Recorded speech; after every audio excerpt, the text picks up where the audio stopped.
Zamislite kako bi vaš život izgledao da ste znali mudrosti ranije. Ponekad, najvažnije lekcije dolaze prekasno.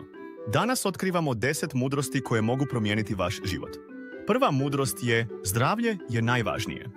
Mnogi to shvate tek kad zdravlje počne opadati. Čuvajte svoje tijelo i duh, jer su oni ključni za sreću. Druga mudrost: ne trošite vrijeme na negativne ljude. Udaljite se od onih koji vas vuku dolje. Okružite se pozitivnima, koji vas inspirišu i motivišu.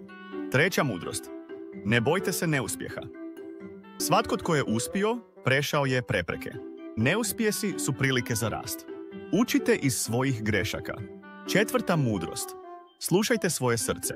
Kada donosite odluke, slušajte svoje instinkte. Srce često zna što je najbolje za vas.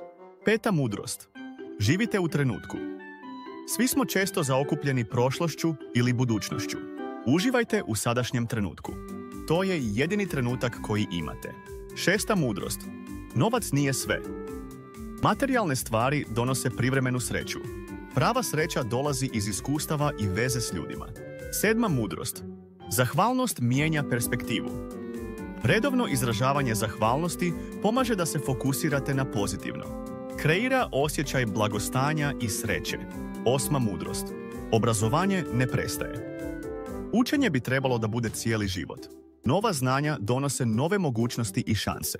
Deveta mudrost: svijet je pun prilika. Svaka prepreka donosi neku priliku.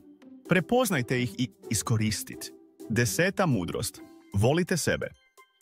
Samopouzdanje je ključno za sreću. Kada volite sebe, privlačite pozitivnost u svoj život.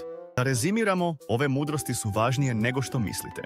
Sva ova saznanja mogu promijeniti vaš život na bolje. Ne zaboravite ih primijeniti dok možete.